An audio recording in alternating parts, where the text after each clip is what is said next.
Halo pecinta catur, selamat datang kembali di Catur Talk Indonesia. Permainan yang sangat menarik dan luar biasa. Pertemuan Wesley So menghadapi Ian Nepomniachtchi pada Grandchester Sinquefield Cup 2024. Bagaimana permainannya berlangsung? Mari kita simak bersama. Grandmaster Wesley So mengawali permainan dengan langkah kuda ke F3. Ia memulai pembukaan reti, di mana pembukaan ini cukup mudah ke depan, direposisi menjadi pembukaan yang lain. Direspon oleh Ian Nepomniachtchi dengan pion ke D5 dan menariknya E3 teman-teman. Kuda ke F6 dan C4. Dengan C4, maka posisi di papan Bertram Foss menjadi pembukaan Inggris, Against Court Defense. Pion ke E6 mensupport juga pion sentral, lalu juga membuka diagonal gajah. Pion ke B3 mempersolid juga pion, membuka juga fianchetto gajah ke depan. Gajah ke E7 mempersiapkan rokade. Gajah ke B2, rokade, dan kuda ke C6 mengaktifkan diri. C5 saat ini, lalu pertukaran pion terjadi. Pion menerima kembali, dan D4 lagi-lagi menawarkan. Kuda ke sentral saat ini langsung juga menawarkan pertukaran kuda. Dan hitam juga punya lanjutan, pion bisa melaju membawa gajah untuk juga mengepin menambah pinan terhadap kuda. Berlanjut juga pion menerima pion langsung, gajah terlebih dahulu langsung mengancam kuda. Kuda ke D4 menutup juga teman-teman, dimana kuda juga disupport pion sentral, maka menteri ke A5 mengepin kuda, juga mengancam pion C5. Benteng ke C1 simpel mensupport kuda. Kuda ke C6 menawarkan. Gajah ke E2 mempersiapkan juga rokade sehingga melepaskan pinan ke depan. Dan Ian Nepo langsung melanjutkan simplifikasi. Ia kuda terlebih dahulu menerima pion C5, maka kuda memukul kuda terjadi. Di sini tempo mengancam menteri sehingga pion terlebih dahulu menerima kuda teman-teman. Karena seperti ini, apabila dicoba gajah menerima kuda terlebih dahulu walaupun tempo skak, masalahnya gajah menerima kembali tempo mengancam menteri. Di sini menteri dua kali terancam, menteri berpindah kuda diselamatkan teman-teman, dan unggul justru satu perwira, pengorbanan tiada kompensasi didapatkan oleh hitam.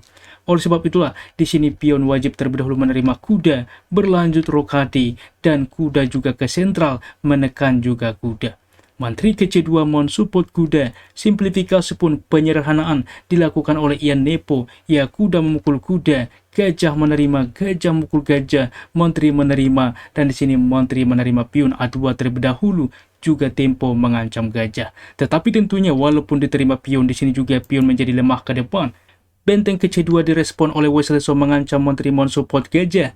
Menteri ke A3, benteng ke A1 mengancam menteri. Menteri ke 7 karena apabila juga dicoba mensupport teman-teman, di sini juga akan ditawarkan ke depan endgame. Menteri ke E7, maka menteri tetap menerima pion. Gajah ke E6 mensupport juga pion menghubungkan benteng satu sama lain. Menteri ke C5 menawarkan simplifikasi, dan di sini pun disepakati teman-teman. Menteri memukul menteri, benteng menerima, dan benteng ke C8 saat ini menawarkan benteng. Benteng ke A5 mengancam pion. Di counter attack dengan benteng ke B8 menekan pion, maka gajah ke D1 mensupport, dan D4 saat ini mengorbankan pion, membuka diagonal gajah. Pion menerima pion, gajah menerima pion, benteng menerima pion, lalu gajah mukul gajah, benteng menerima. Memang secara komputer ini masih sebanding teman-teman, secara praktiknya ke depan, pion bebas ini cukup merepotkan bagi hitam. Benteng ke C2 mencoba menguasai baris kedua. Apabila berhasil ke depan benteng di baris kedua, ini kemungkinan akan imbang tentunya. G3 mensupport juga membuka ruang bagi raja, dan di sini juga G6 terlebih dahulu, karena apabila langsung melaju teman-teman, ada potensi skakmat di baris ke-8 sehingga terlebih dahulu membuka ruang bagi raja.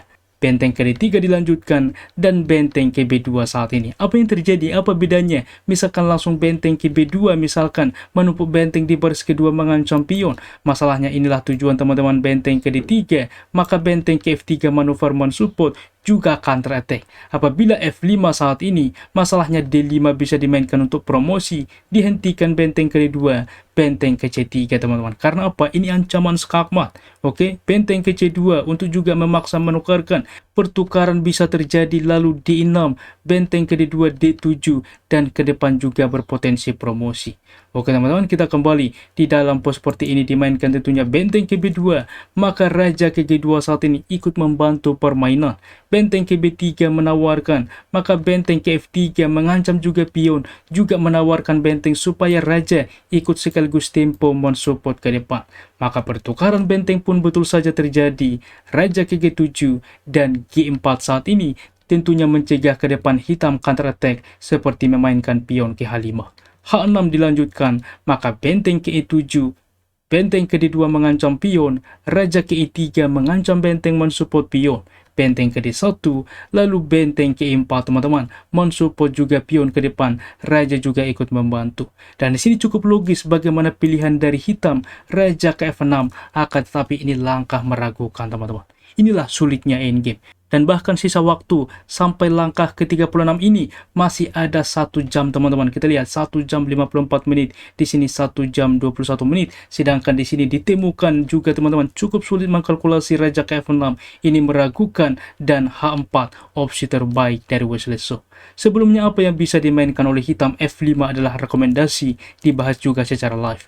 Pertukaran terjadi mengancam benteng, benteng ke E5, maka raja ke F6 baru teman-teman, di mana terlebih dahulu pion dilajukan. Oke, F4 misalkan, maka dilakukan skak, raja berpindah. Apabila diterima tidak mungkin karena pion ke depan punya pion bebas dan juga saling terhubung, maka akan selalu dilakukan skak teman-teman. Dan ini pun memantau tetap pion sehingga D5 misalkan dilakukan skak dan ini pun terjadi repetition ke depan. Kita kembali di dalam posisi ini, raja ke F6 bedanya di mana? H4, benteng ke A1, maka raja ke D3 dilanjutkan, benteng ke A2, dan F3. Dilakukan skak, raja ke C4. Kita lihat bagaimana manuver raja dari Wesley So. Benteng menerima pion saat ini, dan D5 teman-teman, serangan untuk promosi ke depan. Di sini benteng ke A3 dan benteng ke E8 tetap juga membatasi supaya raja tidak bisa ikut untuk menghentikan pion. Benteng ke A1, maka D6 saat ini. Benteng ke D1, raja ke C5 mensupport pion. H5 berlanjut counter attack. G5 melakukan skak, menjauhkan raja-raja ke F5, maka benteng ke E2 saat ini tetap juga membatasi teman-teman, sehingga ke depan juga untuk raja, lalu pion untuk promosi. Di sini raja ke F4, maka raja ke C6, raja ke F3, benteng ke C2. Kita lihat mencegah juga hitam melakukan skak teman-teman. Benteng ke D4, di sini D7 satu petak lagi promosi. Raja ke G3 mencoba mengancam pion. Akan tetapi simple teman-teman, Anda pos speed ini apa yang dimainkan oleh Wesley So yang membuat Ian Nepo menyerah di posisi seperti ini. Bagaimana teman-teman? Tentunya langkah itu benteng ke C5 mencegah juga skak ke depan, lalu pion promosi ke depan. Tentunya juga waktu yang sama mensupport pion dan ini sangat penting teman-teman. Di sini juga hitam menyerah padahal sisa waktu masih cukup banyak. Mengapa demikian? Apabila dilanjutkan raja menerima pion misalkan, raja ke C7 satu petak lagi promosi, raja ke G4 mempersiapkan counter attack pion promosi, maka pion promosi wajib ditukarkan. H4 misalkan, maka raja mendekat teman-teman. H3 di sini menerima pion juga bisa tetapi sangat komplikatif ke depan. Alangkah lebih baik langsung raja ke F6 mensupport pion supaya benteng tepat waktu bisa juga menghentikan pion hitam dan ini pun tidak bisa bergerak teman-teman. H2 maka benteng ke C1. Di sini raja ke G3 mensupport ke depan, raja bisa menerima pion, lalu raja ke G2 menerima pion, walaupun promosi ditukarkan saja karena pion putih di langkah selanjutnya tak terhentikan untuk promosi. Luar biasa teman-teman bagaimana kalkulasi endgame pada posisi ini. Hanya kesalahan ini teman-teman. Kita lihat di sini masih cukup sebanding tetapi benteng ke-4 raja ke F6 memberikan juga kemenangan bagi Wesley So setelah ia memainkan dengan benteng ke C5. Luar biasa tentunya. Berikut tingkat akurasinya. Ulasan permain dari komputer menunjukkan bahwa tingkat akurasi dari Grandmaster Wesley So 96,2% dan Ian Nepomniachtchi 90,6%. Kita lihat teman-teman, tingkat akurasi kedua pemain di atas 90%. Mereka bermain sangat akurat, tetapi hanya memiliki kesalahan pada endgame saja. Langkah meragukan raja sebelumnya. Sangat-sangat menarik. Semoga permainan ini menginspirasi bagi kita dan juga kita bisa mengambil pelajaran di dalam bermain catur selanjutnya. Terima kasih sudah menonton, keep sharing and keep loving. Bye-bye.